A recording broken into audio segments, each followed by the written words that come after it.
Hello friends, welcome to English literature friends. This is very important class for you friends. इस class में friends हम जो 2022 का जो हमारा एग्ज़ाम हुआ था टीजीटी इंग्लिश एचटेट, उसको हम डिस्कस करेंगे। उसके जो हमारे लिटरेचर और ग्रामर से रिलेटेड जो क्वेश्चंस हैं 60, उनको हम डिस्कस करेंगे। तो काफ़ी इंपॉर्टेंट ये क्लास रहेगी आपके लिए, और साथ ही साथ हम एक्सप्लेनेशन के साथ करेंगे। और इससे आपको फ्रेंड्स कॉन्फिडेंस भी आएगा। आप भी मेरे साथ साथ करिएगा कि एग्ज़ाम में कैसे हम क्रैक करें। ठीक है, मेरे जो मैं आंसर दूंगी उनसे अपने क्वेश्चंस मैच करते चलिएगा। तो फ्रेंड्स, बिना किसी देरी के हम स्टार्ट करते हैं। तो यहाँ पे हमारा जैसा कि ये 2022 का हमारा स्टेट है, मैंने यहाँ पे मेंशन किया है। और यहाँ पे 60 मार्क्स को हम डिस्कस करेंगे, जिसमें फ्रेंड्स हमारे ज़्यादातर जो क्वेश्चंस आए हुए हैं वो ग्रामर से आए हुए हैं। मैं आपको बार बार कहती हूँ, टीजीटी और पीजीटी में जो सबसे ज़्यादा वेटेज आपके लिए रहता है, पासिंग मार्क्स आपको मिल सकते हैं तो वो ग्रामर से ही मिल सकते हैं। लिटरेचर आपको जो हाइलाइट्स हैं, या फिर हमारा जो जैसा कि मैंने आपको सिलेबस में बताया था टीजीटी इंग्लिश लिटरेचर के, तो वो भी अगर राइटर आप ऊपरी तौर पे कर लेते हो तो भी लिटरेचर में आपको दिक्कत नहीं आएगी। तो स्टार्ट करते हैं बिना किसी देरी के। कंटिन्यू बने रहिएगा, और अगर आपको मेरी क्लास पसंद आती है तो लाइक, शेयर और सब्सक्राइब ज़रूर करिएगा। यहाँ पे हमारा फर्स्ट क्वेश्चन रहने वाला है, which of the following words given below are synonyms. यहाँ पे फ्रेंड्स ये हमारे 5 वर्ड दिए गए हैं, इनमें ये पूछता है कि सिनोनिम कौन से हैं। तो फ्रेंड्स ये काफ़ी ज़्यादा क्वेश्चन हैं, वो रिपीट होते हैं। ये क्वेश्चन हो सकता है 2-3 साल पहले भी आया हुआ हो एज इट इज़, तो आपको काफ़ी ध्यान से करने हैं। प्रीवियस ईयर्स में से काफ़ी क्वेश्चंस पूछे जाते हैं। तो यहाँ पे फ्रेंड्स हमारा जो फर्स्ट है उसका मीनिंग होता है अवॉइड करना। ठीक है, दूसरा ग्रांट परमिशन देना, रिवर्स जो हम रिवर्स करते हैं। अवॉइड, फिर से हमारा अवॉइड आया है तो इट मीन्स ए और डी हमारा बिल्कुल करेक्ट रहता है। तो फ्रेंड्स यहाँ अगर हम बात करते हैं तो हमारा ऑप्शन नंबर सी है वो बिल्कुल करेक्ट रहेगा। ओके, आगे चलते हैं नेक्स्ट के ऊपर। मिसोगैमिस्ट क्या होता है फ्रेंड्स? यहाँ पे कोई भी पर्सन जो कि वुमेन से हेट करता हो उसको हम क्या कहेंगे? मिसोगैनिस्ट। तो यहाँ पे हमारा ऑप्शन नंबर ए ही बिल्कुल ठीक है। आगे चलते हैं नेक्स्ट के ऊपर। जो क्वेश्चंस काफ़ी पूछे गए हैं फ्रेंड्स वो ग्रामर से ही पूछे गए हैं, तो ये आपको ध्यान में रखना है। ठीक है, अब चलते हैं नेक्स्ट के ऊपर। In which of the following sentences the ing word is used as an adjective? यहाँ पे फ्रेंड्स पूछा गया है कि भाई कौन सा यहाँ पे जो वर्ब है उसमें जो ing का यूज किया गया है वो एज एन ऑब्जेक्ट के रूप में किया गया है, सॉरी एडजेक्टिव के रूप में किया गया है। तो यहाँ पे एडजेक्टिव हमें बताना है जो वर्ब की फॉर्म में यूज हुआ है। तो यहाँ पे देखो फ्रेंड्स, यहाँ पे हम देखें तो हमारा जो सब्जेक्ट वर्ब पैटर्न बनता है उसमें ये हमारा सब्जेक्ट रहता है और ये हमारी वर्ब रहती है, तो यहाँ पे तो होगा नहीं। दूसरा हमारा सी वॉज स्टैंडिंग, यहाँ पे फिर से वर्ब के रूप में यूज हुआ है कि वो खड़ी हुई है। He showed us some exciting photographs. तो आपको पता होगा कि जो हमारा एडजेक्टिव होता है वो क्या होता है, किसी भी नाउन प्रोनाउन को डिफाइन करने वाला वर्ड होता है वही हमारा एडजेक्टिव होता है। तो यहाँ पे जो एक्साइटिंग है वो किसके लिए यूज हुआ है? फोटोग्राफ्स के लिए यूज हुआ है। तो इट मीन्स हमारा जो आंसर रहेगा वो यही रहने वाला है, ऑप्शन नंबर सी, एक्साइटिंग। ठीक है, आगे चलेंगे नेक्स्ट के ऊपर। In Rabindranath Tagore's poem where the mind is without fear dead habit refers to. यहाँ पे फ्रेंड्स ये जो पोएम दी गई है where the mind is without fear, इसमें कहता है कि डेड हैबिट का जो जिक्र हुआ है वो किसके लिए हुआ है? तो डेड हैबिट यहाँ पे फ्रेंड्स जो हमारे हम कह सकते हैं कि जो हमारे जो परंपरागत रूढ़िवादी जो हमारी रीतियाँ रही हैं उनके लिए यूज हुआ है। तो ऑप्शन नंबर ए ही हमारा बिल्कुल ठीक रहेगा। मीनिंगलेस कन्वेंशंस, कि जो हमारी रूढ़िवादी रीति रिवाज हैं जिनका फ़ायदा होने के बजाय कुछ ना कुछ लॉस ही होता है आज की जनरेशन में, तो उनके लिए ये वर्ड यूज हुआ है। आगे चलेंगे नेक्स्ट के ऊपर। Fill in the blanks with the suitable determiners dash are the old classrooms, dash are the new ones. यहाँ पे फ्रेंड्स कहता है कि कौन सा ऐसा डिटर्मिनर्स हैं जो कि सूटेबल हैं। तो फ्रेंड्स यहाँ पे मैं आपको बता देती हूँ, पहले तो हमारा जो डिटर्मिनर आएगा वो प्लूरल फॉर्म में आएगा, ठीक है। तो ये दिस वाला ये तो कट हो गया और ये वाला भी कट हो गया। फिर फ्रेंड्स यहाँ पे न कोई चॉइस का जिक्र किया गया है, तो इसका मतलब हमारा क्या हुआ, ऑप्शन नंबर ए ही बचता है। आप एलिमिनेशन मेथड से भी आप क्या कर सकते हो, ऑप्शन सही चूज कर सकते हो। नाउ नेक्स्ट है 96 नंबर का हमारा क्वेश्चन रहता है, which of the following sentences has an adjective clause. यहाँ पे क्लोज से हमारा क्वेश्चन पूछा गया है और हमें बताना है कि एडजेक्टिव क्लोज। तो जैसा कि आपको पता है कि वो क्लोज जो कि नाउन और प्रोनाउन को डिफाइन करता है वही हमारा क्या होगा, एडजेक्टिव क्लोज होगा। तो फ्रेंड्स यहाँ पे हम देखते हैं कि कोई भी एडजेक्टिव क्लोज होगा या कोई भी क्लोज होगा तो उसमें कीवर्ड भी पाए जाते हैं। तो फर्स्ट तो हमारा आंसर ऑप्शन है वो एलिमिनेशन मेथड से ही हम नेगलेक्ट कर सकते हैं, तो ये तो होगा नहीं। नाउ सेकंड है the elephant which is chained belong to the temple. ये बिल्कुल ठीक है, यहाँ पे हमारा टेम्पल है उससे कौन सा एलिफेंट रिलेट करता है जो कि चैन से बंधा हुआ है। तो यहाँ पे फ्रेंड्स एलिफेंट की हमारी क्या बताई गई है, क्वालिटी बताई गई है, उसको क्वालिफाई किया गया है। तो जो क्वालिफिकेशन होती है वही हमारी क्या होती है, एडजेक्टिव होती है। किसी भी चीज़ का गुण दोष उसकी कोई भी सिचुएशन शो की जाती है तो वो हमारा एडजेक्टिव होता है। तो ऑप्शन नंबर बी ही हमारा बिल्कुल ठीक रहेगा। आगे पढ़ने की ज़रूरत नहीं है। वैसे आप देख सकते हो कि इसमें भी कीवर्ड नहीं है और इसमें भी कीवर्ड नहीं है, तो एलिमिनेशन से भी आप कर सकते हो अगर आपको रूल्स याद नहीं हैं। और फ्रेंड्स इसके लिए काफ़ी अच्छी सी क्लास मैंने बना रखी है जिसमें मैंने ट्रिक से बता रखा कि क्लोज को हम कैसे डिफाइन करें। नाउ नेक्स्ट है 97 नंबर का हमारा क्वेश्चन रहता है, which of the following groups of words is opposite to each other. यहाँ पे हमें अपोजिट पेयर ढूंढना है फ्रेंड्स। तो जैसा कि आपको पता है कि जो लोकल शेष होता है वो टोक्टिव का ही हमारा सिनोनिम होता है। गुलिबल श्रूव्ड है उसका हमारा क्या होता है, अपोजिट होता है, ठीक है फ्रेंड्स। और बाकी हमारे क्या हैं, ये हमारे सिनोनिम हैं। और इसका जो अगर हम बात करते हैं तो ये दोनों बिल्कुल ठीक मैच हैं। आगे चलते हैं, which of the following word mean to put thing off until later. अब कहता कि जो ये वर्ब फ्रेज यूज हुआ है इसका कौन सा वर्ड ऐसा है जो इसको बिल्कुल डिफाइन करता है। तो फ्रेंड्स यहाँ पे हम इसका जो मीनिंग होता है वो किसी चीज़ को बाद के लिए रख देना, मीन्स किसी काम को आगे के लिए रख देना, पोस्टपोन कर देना। तो हमारा जो आंसर रहेगा वो रहेगा प्रोक्रास्टिनेट। ऑप्शन नंबर बी बिल्कुल ठीक है। आगे चलेंगे 99 हमारा जो क्वेश्चन रहता है, when a word vocalisation imitate a natural sound. ये हमारा फिगर ऑफ स्पीच से क्वेश्चन पूछा गया है जिसमें किसी साउंड को शो किया जाता है। कोई भी नेचुरल साउंड होगी, किसी भी हमारे एनिमल की हो सकती है, बर्ड की हो सकती है, या किसी भी चीज़ के गिरने की, उसके फड़फड़ाने की आवाज़ हो सकती है, तो उसको हम क्या कहेंगे। तो ओनोमोटोपिया है वो इसका आंसर है। एनाफोर आपको पता होगा, पर्सोनिफिकेशन पता होगा, और स्नेक डकी है वो हमारा, ये सारे हमारे फिगर ऑफ स्पीच हैं।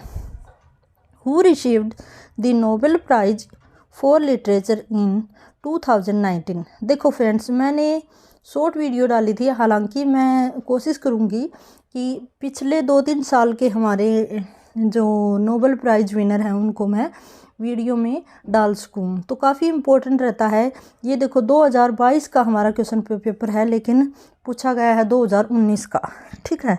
तो इसका जो आंसर रहेगा वो रहेगा हमारा पीटर हैंडके। हमारा जो ऑप्शन नंबर ए है वो इसका आंसर रहेगा। आगे चलेंगे, which of the following word fits in best to the description given below. यहाँ पे कहता कि फ्रेंड्स एक वर्ड है जो बार बार यूज हुआ है, तो कौन सा वर्ड ऐसा है जो कि बार बार यूज हुआ है। तो फ्रेंड्स हम देखते हैं कि देखो ये जो फ्रूगल होता है इसका मीनिंग भी होता है जो कंजूस होता है, माइजर होता है, ठीक है। और फिर यहाँ पे टाइट फिस्टेड स्ट्रिंगी, इसका भी मीनिंग यही होता है, मैं आपको बता रही हूँ। तो यहाँ पे जो बार बार यूज हुआ है वो वर्ड हमारा कौन सा रहता है, तो आंसर रहेगा हमारा ऑप्शन नंबर डी, परसिन्यूअस, ठीक है। तो इसका जो मीनिंग होता है वो किफ़ायती कंजूसी वे में हम यूज कर सकते हैं, तो ऑप्शन नंबर डी हमारा करेक्ट रहेगा। आगे चलते हैं नेक्स्ट के ऊपर फ्रेंड्स, देखना। Identify the parts of speech of the underline word in the given sentence. यहाँ पे पार्ट्स ऑफ स्पीच हमें बताना है। They while away their evening with books and games. यहाँ पे वाइल अवे के बारे में बताना है। यहाँ पे अंडरलाइन शो नहीं हो रहा, लेकिन वाइल अवे के बारे में ही बताना है कि वाइल अवे है वो किस पार्ट ऑफ स्पीच के रूप में यूज हुआ है। तो फ्रेंड्स वे गए, देखो और तो कोई वर्ब है ही नहीं कि उन्होंने अपनी इवनिंग है बुक और गेम्स के साथ बिताई, ठीक है। तो बिताना, स्पेंड करना, ये हमारी वर्ब रहती है, ठीक है। आगे है the story coachman Eli is originally written in. अब देखो फ्रेंड्स, ये जो स्टोरी है ये लिटरेचर का हमारा क्वेश्चन रहता है, और ये हमारी रविंद्रनाथ टैगोर के द्वारा लिखी गई स्टोरी है। शायद रविंद्रनाथ टैगोर ही हैं जो कि उर्दू में लिखी गई है। वैसे तो ये मिलती नहीं है, मैंने सर्च किया था इसको काफ़ी, लेकिन उर्दू में लिखी गई है ये रविंद्रनाथ टैगोर के लिए। क्यों? क्योंकि जो रविंद्रनाथ टैगोर है वो बंगाल से रिलेट करते हैं। आगे चलेंगे नेक्स्ट के ऊपर। Fill in the blanks in the given sentence with one of the word that fits best. यहाँ पे हमें बेस्ट वर्ड है वो फिल करना है। He disliked his job heartly and therefore it was no surprise that he discharged his duties so। अब देखो, कोई भी बंदा है वो अपनी जॉब को पसंद नहीं करता, तहे दिल से पसंद नहीं करता बिल्कुल भी, और उसको जॉब से निकाल दिया जाए तो उसको कोई सरप्राइज नहीं होगा, ये है। तो फ्रेंड्स यहाँ पे हमारा आंसर रहेगा वो होता है परफेक्चुअली, ठीक है। ये हमारा जो ऑप्शन नंबर ए है वो इसका आंसर रहने वाला है, ठीक है, क्योंकि उसको पता है कि वो काम ही ढंग से नहीं करता तो बॉस उसको निकाल देगा। आगे है which of the following stories is not written by Oscar Wilde. देखो फ्रेंड्स, जो ये हमारा एनसीईआरटी से हम कह सकते हैं, एनसीईआरटी से हमारा क्वेश्चन रहता है ऑस्कर विल्डे ने सभी लिखी हैं, कौन कौन सी नॉट रिटन बाय ऑस्कर विल्डे। तो फ्रेंड्स इसका जो आंसर रहने वाला है वो ऑप्शन नंबर डी रहेगा। क्यों रहेगा? हमें पता है ये 8th क्लास की है, ये हैप्पी प्रिंस 9th क्लास में है, और ये है पता नहीं ये एनसीईआरटी 10th के बाद होगा। ये मैंने इसको रीड नहीं किया, लेकिन ये भी ऑस्कर विल्डे का है। तो लेकिन जो 4th हमारा वर्क रहता है the man who would be king, ये रुडयार्ड किपलिंग के द्वारा लिखा गया एक वर्क है। तो ये आंसर रहेगा इसका करेक्ट, क्योंकि इसमें नोट पूछा गया है। आगे चलेंगे नेक्स्ट के ऊपर। In which of the following sentence is the word after use as a preposition. यहाँ पे आफ्टर का बताना है कि प्रीपोजिशन के रूप में कौन से सेंटेंस में यूज हुआ है। तो फ्रेंड्स इसका जो आंसर रहेगा वो रहेगा हमारा, देखते हैं, ऑप्शन नंबर 1 है दे अराइव्ड आफ्टर अस, वे हमारे बाद आए, बिल्कुल ठीक है ये भी। They arrived after we had left, ये देखो क्योंकि अराइव्ड आफ्टर अस ये यहाँ पे ठीक था। I went for a short walk after dinner, ये भी ठीक है।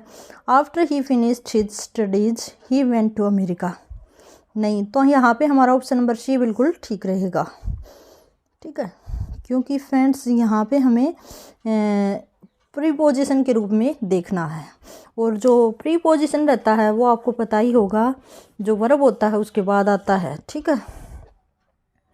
आगे हैं नेक्स्ट के ऊपर चलते हैं। 107 का हमारा क्वेश्चन रहता है arrange the adjective given below in their proper order to fill in the blank in the given sentence.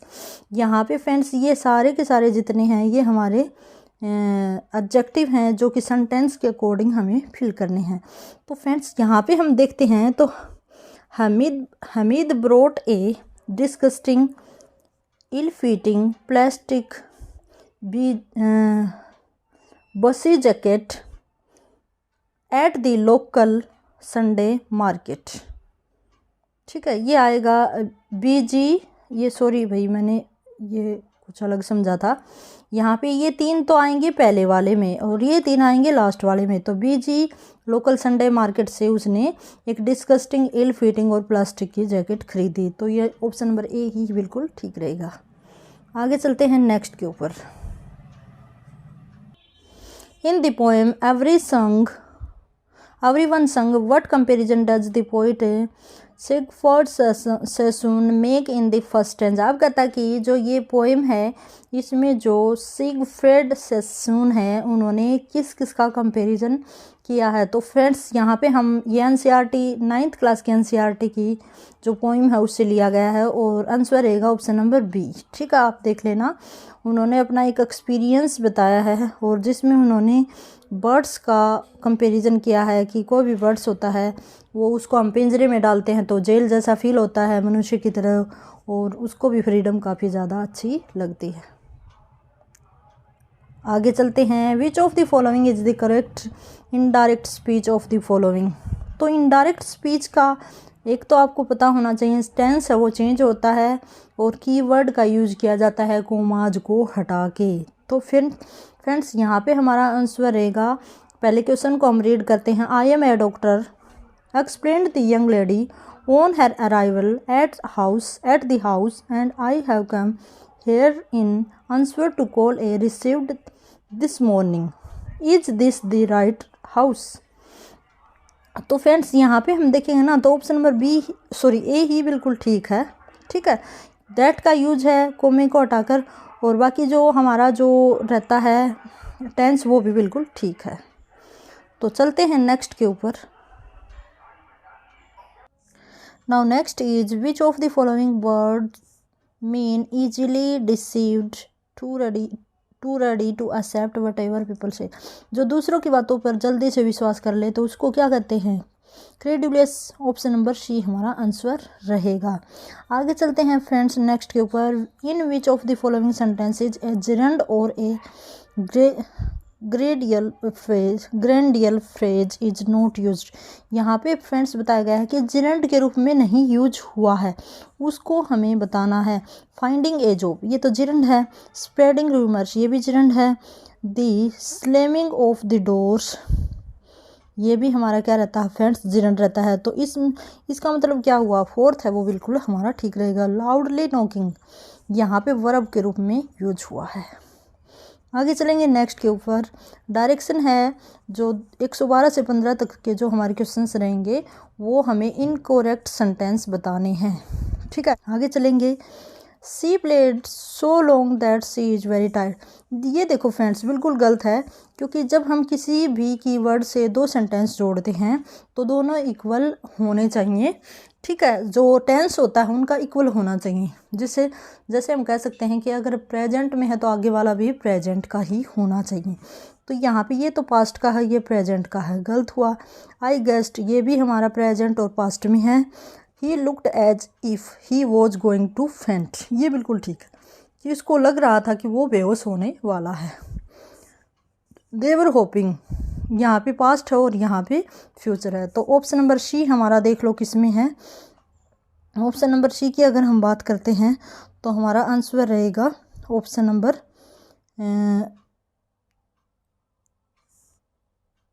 ये ऑप्शन नंबर सी हमारा बिल्कुल ठीक है, बाकी गलत हैं तो ये इसमें है। ठीक है, यहाँ पे हमें गलत बताने हैं कि गलत कौन से हैं। ठीक है, आगे चलेंगे। ये जो ऊपर वाला क्वेश्चन है इसमें शायद मैंने ठीक को बताया है, एक बार देख लेना। ठीक है, इनकरेक्ट हमें बताना है तो इनकरेक्ट रहेगा ना फ्रेंड्स।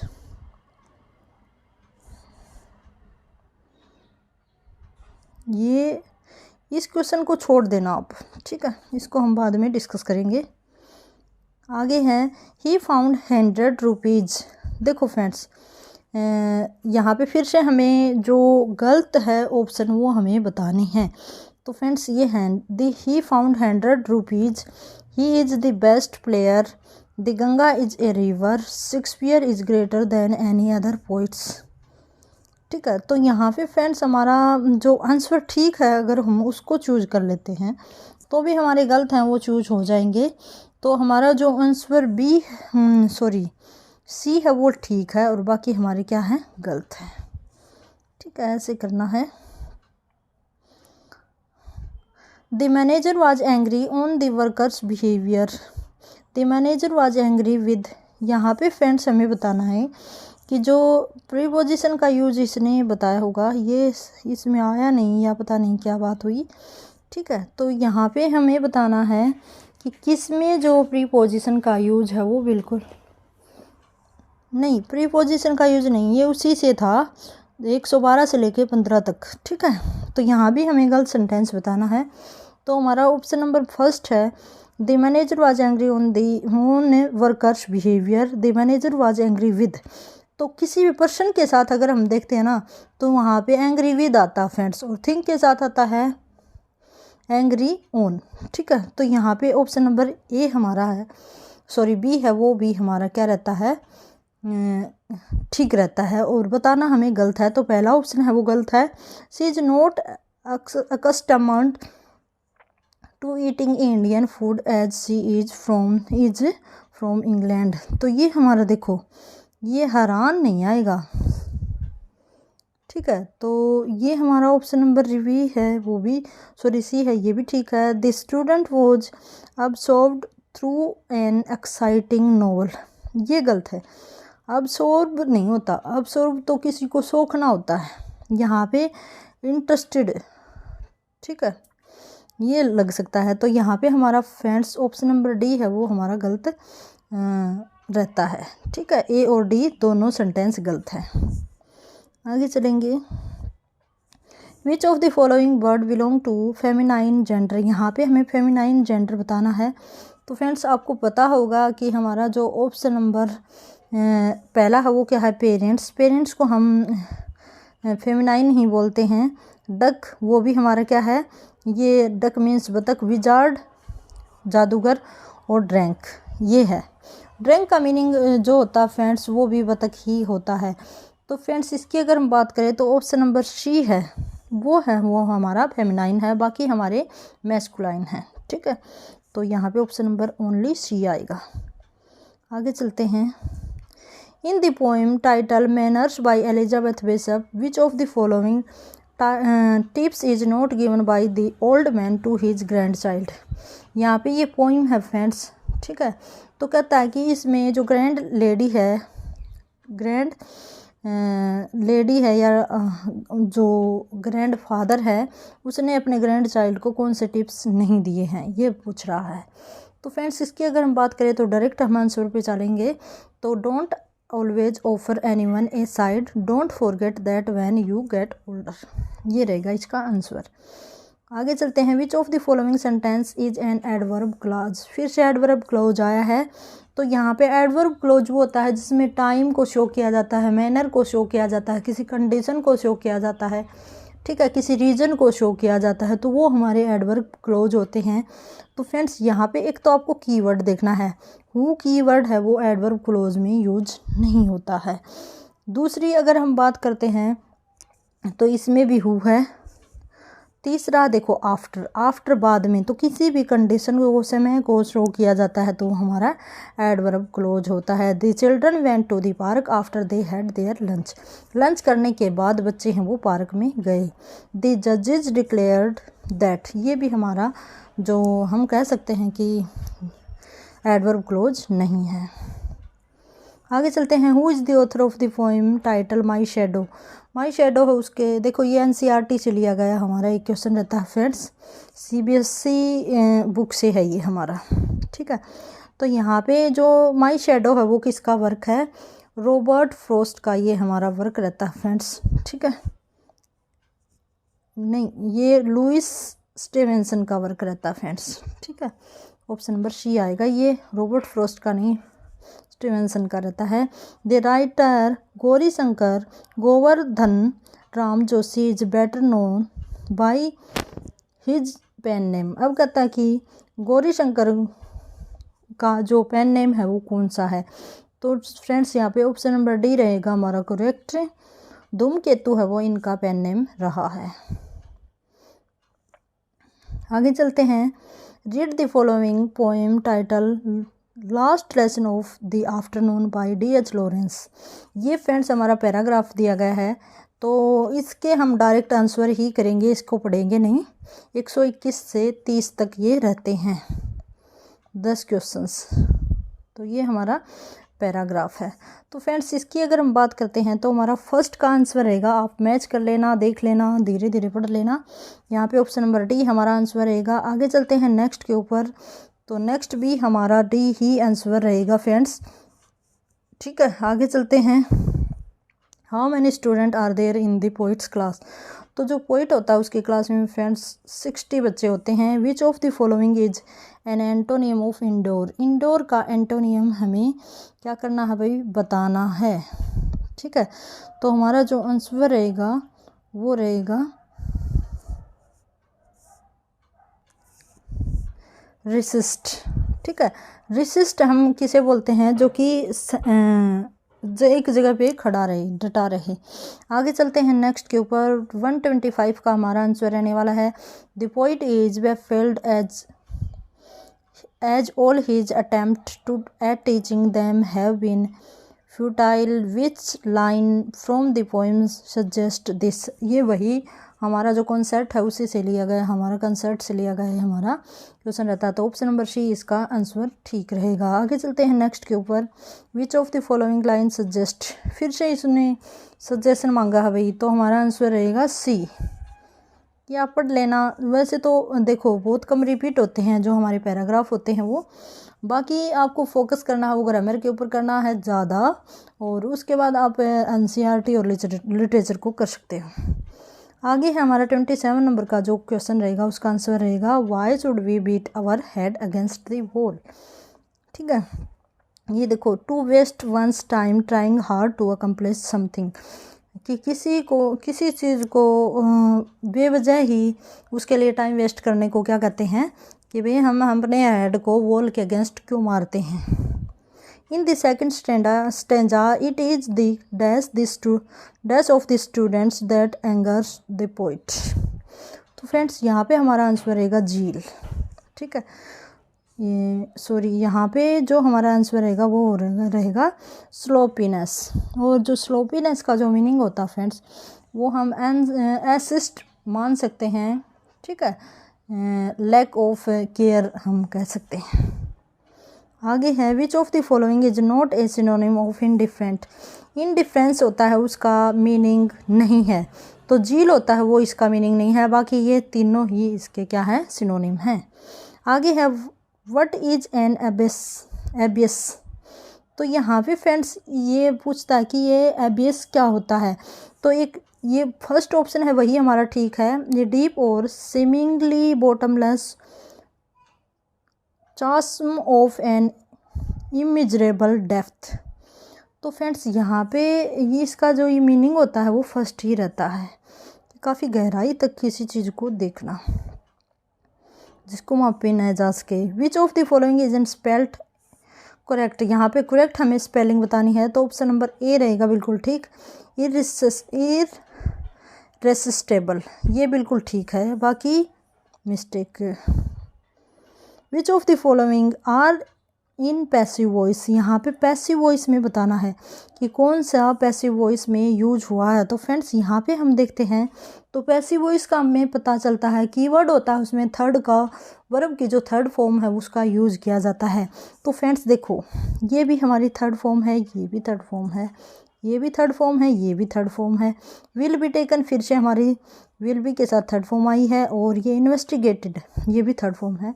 तो ये चारों ही हमारे पैसिव फॉर्म में यूज हुई हैं, तो ऑप्शन नंबर डी हमारा बिल्कुल करेक्ट है। वॉइस नरेशन से क्वेश्चन पूछे जाते हैं। Choose the correct meaning of underline word. यहाँ पे फ्रेंड्स ये कहता है कि अंडरलाइन वर्ड का मीनिंग आपको बताना है। तो अंडरलाइन वर्ड क्या है, ये है ग्रेगरियस पर्सन। ये क्या होता है, तो फ्रेंड्स इसकी अगर हम बात करते हैं तो कोई ज़्यादा ही सोशल बंदा होता है उसके लिए हम ग्रेगरियस पर्सन का यूज करते हैं। वेरी सोशिएबल या वेरी फ्रेंडली पर्सन। आगे है which of these novels was not written in the 19th century. अब कहता है कि इनमें से कौन सा ऐसा नावल है जो 19th सेंचुरी में नहीं लिखा गया है। तो फ्रेंड्स आपको पता है मोबी डिक है, बहुत वर्ल्ड फेमस हमारा नावल रहता है, हरमन माविल के द्वारा लिखा गया है। ये 19th सेंचुरी में लिखा गया है। द ओल्ड क्यूरियोसिटी शॉप, ये हमारा फिर से 19th सेंचुरी में लिखा गया है, चार्ल्स डिकन्सन का नावल रहता है। फिर आता है रॉबिन्सन क्रूसो, ये हमारा फ्रेंड्स लिखा गया है 18th सेंचुरी में, डैनियल डफिल के द्वारा ये लिखा गया है। तो ऑप्शन नंबर सी हमारा करेक्ट रहेगा। आगे है friends, which of the following word is miss spelt. यहाँ मिस स्पेल्ट बताना है तो मैग्निफिसेंस है, वो मिस स्पेल्ट है फ्रेंड्स, ठीक है। In which of the following sentences ought to indicate advisability और डिजायरेबिलिटी। यहाँ पे कहता है कि ought to का है वो एडवाइसिबिलिटी और डिजायरेबिलिटी के रूप में कहाँ यूज हुआ है। तो फ्रेंड्स इसकी अगर हम बात करते हैं तो हमारा ऑप्शन नंबर ए है वो है यू ought to buy। यहाँ पे सलाह दी गई है ना, तो you ought to buy a new new tyres for your car, tyre है ये भाई, your car you may have an accident. तो यहाँ पे सलाह दी गई है वी ought to, यहाँ पे देखो वी ought to ये हमें करना चाहिए, ये शुड के रूप में यूज हुआ है, ठीक है। There ought to be more goods available in this shop, it is supposed to be supermarket. ये फिर से एडवाइस दी गई है भाई, अगर सुपरमार्केट में रहोगे या सुपरमार्केट जैसा आपको सेल करनी है तो आपके जो दुकान है उसमें काफ़ी ज़्यादा गुड्स है, सामान है, वो भी अवेलेबल होना चाहिए। तो ऑप्शन नंबर ए और सी वैसे तो दोनों ठीक हैं, देखते हैं आगे क्या कहा है। हाँ जी, ऑप्शन में पूछा गया है, तो ऑप्शन नंबर जो हमारा ना लास्ट और देख लेते हैं, he left Delhi yesterday so he ought to be there tomorrow. ये तो कुछ भी यूज नहीं हुआ है, ठीक है, ये तो गलत है। तो ऑप्शन नंबर बी हमारा बिल्कुल करेक्ट रहता है। ये मॉडल से क्वेश्चन आया है। Choose the correct meaning of the underline word. यहाँ पे कहता कि फ्रेंड्स अंडरलाइन वर्ड का मीनिंग क्या है। तो फ्रेंड्स अंडरलाइन मीनिंग है वो इसमें दिया गया है ओडेसियस। तो ओडेसियस का देखो यहाँ से भी हमें हिंट मिलता है, एन ओडेसियस अटेम्प्ट, कि एक बोल्ड ज़बरदस्त अटेम्प्ट करना, ठीक है। तो यहाँ पे फ्रेंड्स ऑप्शन नंबर बी हमारा आंसर रहेगा। How many novels did Emily Bronte right. Emily Bronte ने कितने नॉवल लिखे हैं, तो ओनली एक ही लिखा है, वुदरिंग हाइट, जो कि एमए के सिलेबस में लिखा हुआ है, लगा हुआ है, जो कि आपने रीड किया होगा अगर आपने पोस्ट ग्रेजुएट किया है, पीजी किया है तो। विच of the following sentence is grammatically correct. यहाँ पे ग्रामेटिकली करेक्ट सेंटेंस हमें बताना है। तो फ्रेंड्स यहाँ अगर हम बात करते हैं तो Mahesh was among the top 5% of students in his class. बिल्कुल ठीक है, अमंग बहुतों के बीच में से अमंग होता है, दो के बीच में हमारा बिटवीन होता है। There are a few naughty children among the student in the, ये भी बिल्कुल ठीक है, among. The mother shared the cake among her son and daughter, ये गलत है, यहाँ पे बिटवीन आना चाहिए था, तो ये दोनों ठीक हैं, ये गलत है। Orange which were shared among the whole class, ये भी ठीक है। तो फ्रेंड्स सी को छोड़ के बाकी ठीक हैं, तो ए बी डी हमारा आंसर रहेगा, ऑप्शन नंबर डी। तो ये हमारा फिर से काफ़ी अच्छा क्वेश्चन था friends. If you have an a skin disease you will visit. अब कहता है कि स्किन का डॉक्टर कौन होता है भाई, तो देखो स्किन के डॉक्टर के पास जाएंगे तो हमारा जो स्किन की डिजीज़ के लिए होता है वो डर्मेटोलॉजिस्ट होता है, और ऑप्थाल्मोलॉजिस्ट होता है फ्रेंड्स, ये होता है हमारा जो कि आइज से रिलेटेड डॉक्टर होता है, और इंटर्निस्ट होता है जो हमारे जो इनर ऑर्गन होते हैं उनसे रिलेटेड, और ऑब्स्टेट्रिशियन होता है हमारा जो कि एक गायनी डॉक्टर होता है, लेडीज़ के लिए स्पेशलिस्ट होता है। आगे चलेंगे। Which of the following is in note in the active voice. यहाँ पे एक्टिव वॉइस नहीं है, ये इन्होंने पूछा है। What can not be cured, ये तो पैसिव वॉइस है, यहाँ पे दिख रहा है, ठीक है। और फिर आगे है we hope that we shall finish, ये है एक्टिव वॉइस। ये इसने पूछा ना नहीं है, तो नहीं में हमारा ऑप्शन नंबर ए हो गया एक। तो इसमें तो एक्टिव वॉइस है और इसमें पैसिव का मैंने बताया था वर्ब की थर्ड फॉर्म का यूज होगा। This arrangement is to be made, ये भी हमारा पैसिव फॉर्म में यूज हुआ है। तो इट मीन्स जो हमारा ए और शी है वो दोनों ठीक है। आगे चलते हैं, क्या पूछा इन्होंने, हाँ यही है। तो ऑप्शन नंबर बी बिल्कुल ठीक है, ए और शी। आगे चलेंगे। Which of the following idiom fit this description. अब कहता है कि ईडियम हमें बताना है, person who selfishly prevent others from using, enjoying and profiting from something even though he और शी कैन नॉट यूज और इंजॉय इट हिमसेल्फ। अब ये है न खुद खाता है न दूसरे को खाने देता है।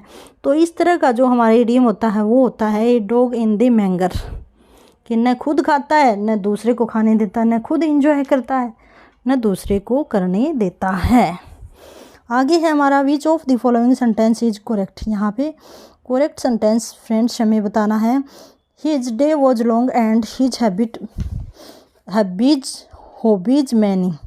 His day was long and his hobbies many.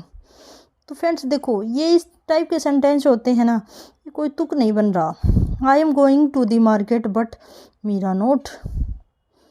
ये भी देखो, द बॉय, ये भी ठीक है वैसे तो। The boys were drinking milk, the mother tea. But यहाँ पे बट आना था। You are working hard but not your friend. ये भी ठीक है। तो फ्रेंड्स यहाँ पे इसने करेक्ट पूछा है, इनकरेक्ट पूछता तो हम या तो इसको टिक कर देते। ठीक है, तो ये क्वेश्चन ही थोड़ा सा रॉन्ग रहता है। Match the following with their writers.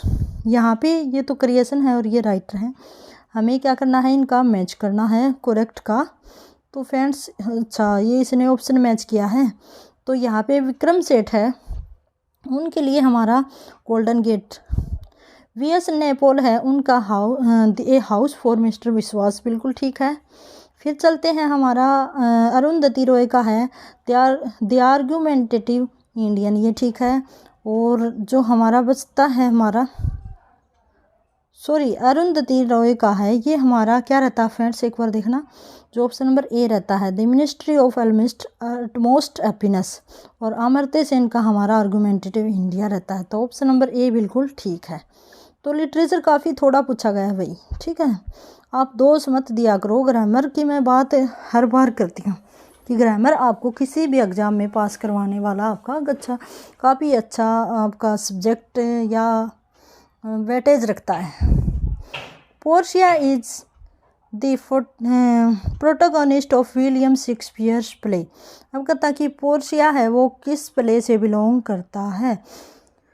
तो फ्रेंड्स पोर्शिया है वो किससे बिलोंग करती है, द मर्चेंट ऑफ वेनिस से हमारी बिलोंग करती है। तो option number B. Which of the following is not an abstract noun. Abstract noun बताना है, तो ह्यूमन बॉडी है वो एब्स्ट्रैक्ट नाउन नहीं है। बाकी लाफ्टर, चाइल्डहुड और जजमेंट हमारे एब्स्ट्रैक्ट नाउन है। Which of these writer often deals with the experience of Indian immigrants in the United state. अब कहता है कि कौन सा अपने प्लेज वर्क में बातें करता है भारतीय के इमिग्रेशन का, जो कि यूएस करते हैं। तो फ्रेंड्स हम देखते हैं कि जो इसके सबसे ज़्यादा जो लिखते हैं इसके ऊपर वो झुम्पा लहरी लिखते हैं। ठीक है, वैसे तो सभी लिखते हैं, लेकिन झुम्पा लहरी ने भारत से अमेरिका के लिए जो इमिग्रेशन है उसके बारे में काफ़ी ज़्यादा लिखा है। Which of the following is verb. यहाँ पे वर्ब बताना है कि वर्ब कौन सा है। तो फ्रेंड्स वेन है वो व्यर्थ में जाना होता है। एजेंट होता है वो हमारा नाउन है। सर्व सेवा करना, और सीज किसी का सीज करना। ठीक है, तो यहाँ पे हम सी और डी को बिल्कुल करेक्ट मानेंगे। बाकी हमारे ये तो हमारा हम एडजेक्टिव कह सकते हैं, जो हमारा एब्स्ट्रैक्ट नाउन कह सकते हैं। एजेंट जो कि हमारा एक नाउन के लिए यूज़ किया जाता है। आगे है identify the verb phrase in the following sentence. यहाँ पे हमें वर्ब फ्रेज हैं उनका हमें क्या करना है, आइडेंटिफाई करना है। तो वर्ब फ्रेज क्या होता है, जिसमें वर्ब हो। ठीक है, एडजेक्टिव नहीं होना चाहिए, एडवर्ब नहीं होना चाहिए, उसमें हमें वर्ब दिखाई देनी चाहिए। उन दो या एक या दो से दो ज़्यादा वर्ड हैं उनमें से वर्ब होना ज़रूरी है। तो फ्रेंड्स देखो, वॉज सर्चिंग वर्ब है, डग ये भी हमारी वर्ब है, स्टार्ट ये भी वर्ब है, और रिकमेंड ठीक है। ये सारे वर्ब हैं। देखो फ्यूरियसली ये हमारी एडवर्ब है, इनफेक्चुअली ये भी हमारी एडवर्ब है, केयरफुली ये भी हमारी वर्ब है, ये एडवर्ब है। सर्चिंग इसमें ओनली ये सर्चिंग वाली वर्ब है, बाकी एडवर्ब आ गई। इसने पूछा कि ओनली वर्ब होनी चाहिए, तो वो हमारी ऑप्शन नंबर ए में ही है। आगे चलते हैं नेक्स्ट और लास्ट क्वेश्चन के ऊपर। Which of the following is not written by Chetan Bhagat. अब कहता है चेतन भगत ने कौन सा नहीं लिखा है, तो द इमोर्टल्स ऑफ मेलुहा है, वो चेतन भगत ने नहीं, जो अमीश त्रिपाठी हैं उन्होंने लिखा है फ्रेंड्स, ठीक है। तो ये हमारा बाकी तीनों चेतन भगत के द्वारा लिखे गए हैं।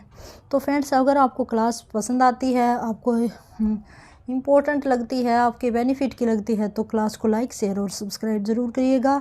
इसी तरह हम टीजीटी से रिलेटेड पहले सिलेबस करेंगे, फिर उसके बाद पीजीटी से। तो फ्रेंड्स होप सो आपको क्लास पसंद आएगी।